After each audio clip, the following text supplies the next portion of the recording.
Hello.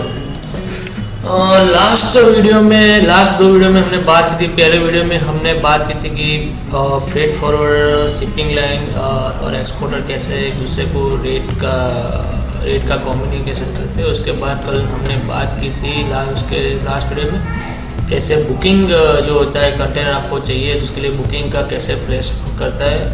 उसके बाद अपने को जो डिलीवरी ऑर्डर मिलता है हम CHA को फॉरवर्ड, तब तक हमने बात की थी।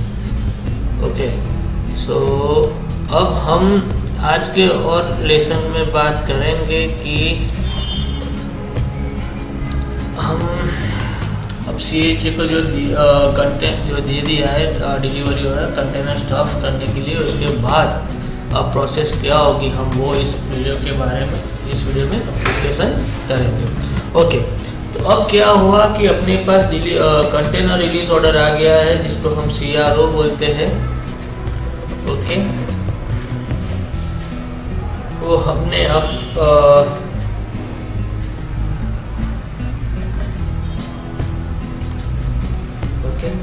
वो हमने CHA को दे दिया है। अगर आपका कार्गो ICD या पोर्ट पे आने वाला है तो कंटेनर प्लेसमेंट करने के लिए कार्गो वहाँ पे स्टफ करे और कंटेनर स्टफ हो जाए, या फिर आपका अगर फैक्ट्री स्टफिंग है तो हमने CRO दिया ट्रांसपोर्टर को, ट्रांसपोर्टर ने कंटेनर अरेंजमेंट कर आपकी फैक्ट्री पे भेजा। फैक्ट्री पे कार्गो स्टफ होने के बाद अब पोर्ट या ICD पे पहुँच गए। इस दोनों सिचुएशन में क्या होता है कि सपोज कि कस्टम क्लियरेंस होने के बाद आपके कंटेनर पे, अब कस्टम क्लियरेंस के बारे में मैंने बात की थी, CHA कैसे प्रोसेस करता है, वो मेरे लास्ट वीडियो में प्लीज़ आप देख लीजिए अगर आपको CHA में कुछ भी कन्फ्यूज लग रहा हो तो। और जिन लोगों ने वीडियो देखा हो उन लोगों को यहाँ पे स्टेप पता चल जाएगा। अब कस्टम क्लियरेंस जो हो चुका है हमारा कंटेनर का, उसके बाद अब जो ये हमने कंटेनर स्टफ कर दिया है उसमें लॉक लगते हैं तो ये कंटेनर को ओपन ना कर पाए, उसको बोलते हैं कस्टम सील। जो कस्टम क्लियरेंस करेगा, जो कस्टम के ऑफिस होते हैं वो लोग जो सील लगाए उसको बोलते हैं कस्टम सील। और दूसरा लगता है शिपिंग लाइन सील। ओके, जिससे हमने कंटेनर लिया हुआ है। ये कस्टम के जो होता है उसका कस्टम का जो भी एरिया होता है उसके अंदर जो भी अपना कंटेनर क्लियर होता है उसको कस्टम सेल बोलते हैं। और जो फैक्ट्री में जो होगा वो होगा एक्साइज सेल। एक्साइज वाला बंदा आएगा, उसके सामने आपको कंटेनर स्टफ करना है, या तो कस्टम सील लगा होगा या तो एक्साइज सील लगा होगा। शिपिंग लाइन कॉमन है, मस्ट वो लगेगा।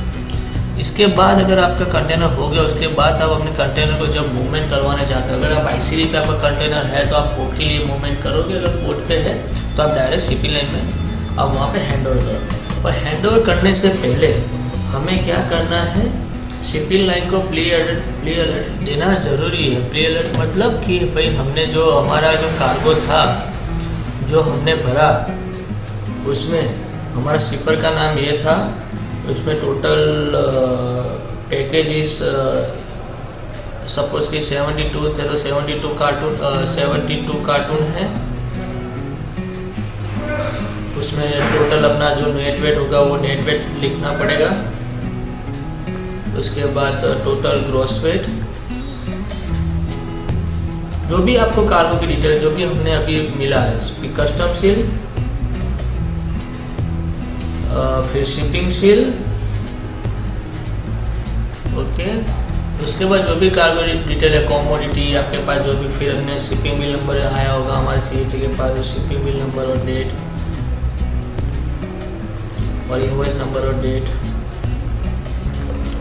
ये उसको बताना ज़रूरी है पहले शिपिंग लाइन में भी हम अपना कंटेनर हैंड ओवर कर रहे हैं। तो आप उसकी वजह से अभी जो भी हमारे कंटेनर प्लान करना है, जो भी उस अकॉर्डिंग आप अपनी वेसल में स्पेस देंगे वो और प्लान करेंगे हमारे कंटेनर कौन सी वेसल में जाएगा। ओके, यही दौरान ये जो मैंने बोला प्री अलर्ट, कई शिपिंग लाइन में प्री अलर्ट देना पड़ता है। कई शिपिंग लाइन में क्या होता है कि ऑनलाइन ही उसका एक फॉर्म रहता है जो भरना होता है, उसको हम बोलेंगे शिपिंग इंस्ट्रक्शन।